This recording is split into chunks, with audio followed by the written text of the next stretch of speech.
அனைவருக்கும் வணக்கம். நாம இப்போ பாண்டியன் ஸ்டோர்ஸ் சீரியலில் என்னெல்லாம் சுவாரஸ்யமான விஷயங்கள் நடக்குதுன்னு பார்க்கலாம் வாங்க. நம்ம ராஜி கலந்துக்கிட்ட அந்த காம்படிஷனில் நிறைய பார்ட்டி அப்படிங்கிற மாதிரி அங்கே எல்லோரும் ரொம்ப கேஷுவலாக ட்ரிங்க் பண்ணுறது, டான்ஸிங்கு அப்படிங்கிற மாதிரி எல்லோரும் இருக்காங்க. அதை கொஞ்சம் அன்கம்ஃபர்டபுளாக ஃபீல் பண்ண நம்ம ராஜி ரூமுக்கு வந்துடுறாங்க. ரூமுக்கு வந்து ரொம்ப நர்வஸாக உட்காந்துட்டு இருக்காங்க. அப்போ அவங்களோட மனசாட்சியெல்லாம் பேசிட்டு சரி நம்ம வந்த வேலையை மட்டும் பார்ப்போம் அப்படிங்கிற மாதிரி ராஜி யோசிக்கிறாங்க. ராஜி யோசிச்சுட்டு உட்காந்துட்டு இருக்கிற அந்த நேரத்தில் நம்ம கதிர் ஒரு பக்கம் ராஜி இல்லாமல் தூக்க வரமா அங்கே எப்படி இருக்கா, என்ன பண்ணிகிட்ருக்கா, சேஃபாக இருக்காளா அப்படிங்கிற மாதிரி கதிரை யோசித்து நம்ம ராஜிக்கு கால் பண்ணுறாங்க. ராஜி ஃபோனை எடுத்து ஹலோ அப்படின்னு சொல்கிறாங்க. ராஜி ஒவ்வொரு தடவை பேசும்போதும் ரொம்ப ஆக்டிவாக எனர்ஜியாக பேசுகிற விஷயம் நம்ம கதிருக்கு தெரியும். இப்போ என்னடனா அவளோட வாய்ஸில் கொஞ்சம் ஒரு மாதிரி கில்ட்டாக இருக்குது அப்படிங்கிறத நம்ம கதிர் வந்து புரிஞ்சுக்கிட்டு ராஜி நீ நல்லா தானே இருக்க, ஓகேவா உனக்கு அங்கெல்லாம் அப்படிங்கிற மாதிரி கதிர் கேட்க எதுவாக இருந்தாலும் நம்மளே பார்த்துக்கலாம் ராஜி அப்படின்னு சொல்லிட்டு கதிர்கிட்ட வந்து ஓகே சொல்லிடுறாங்க.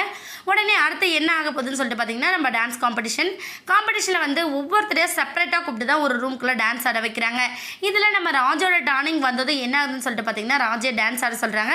ராஜி வந்து அந்த ஆள் முன்னாடி, அதாவது ராஜியை கம்பெனிக்கு டான்ஸ் ஆட கூப்பிட்ட ஒரு ஆள் வந்து என்ன பண்ணுறாருன்னா, என்னம்மா இப்படி ஆடிட்டு இருக்க, என்ன பயமா உனக்கு அப்படின்னு சொல்லி கேட்க, இன்னொருத்தர் வந்து இப்படி தயங்கி டான்ஸ் ஆடினா எப்படிம்மா உன்னை காம்படிஷனில் செலக்ட் பண்ண முடியும், ஏற்கனவே ஜெயிச்சிருக்கன்னு வேற சொல்கிற, இப்படி ஆடினா எப்படி அப்படின்னு சொல்கிறாங்க. உடனே அந்த ஆள் என்ன பண்ணுறாருன்னு பார்த்தீங்கன்னா பக்கத்தில் இருந்த ஒரு சாரை கூப்பிட்டு, சார் நீங்கள் போய் அவங்களுக்கு கம்பெனி கொடுங்க, அவங்க ரொம்ப பயப்படுறாங்க போல இருக்குது அப்படின்னு சொல்கிறாங்க. உடனே அந்த ஆள் வந்து என்ன பண்ணாங்கன்னா நம்ம ராஜியோட தோலை பிடிச்சிட்டு ஒரு மாதிரி அன்கம்ஃபர்டபுளாக டான்ஸ் ஆட நம்ம ராஜி வந்து அங்கேருந்து எனக்கு இந்த காம்படிஷன் தேவையா அப்படின்னு யோசிக்கிற அளவுக்கு காம்படிஷன் வந்து வெளியில் வராங்க. அதாவது அந்த ரூமை விட்டு வெளியில் வந்து நிற்கிறாங்க.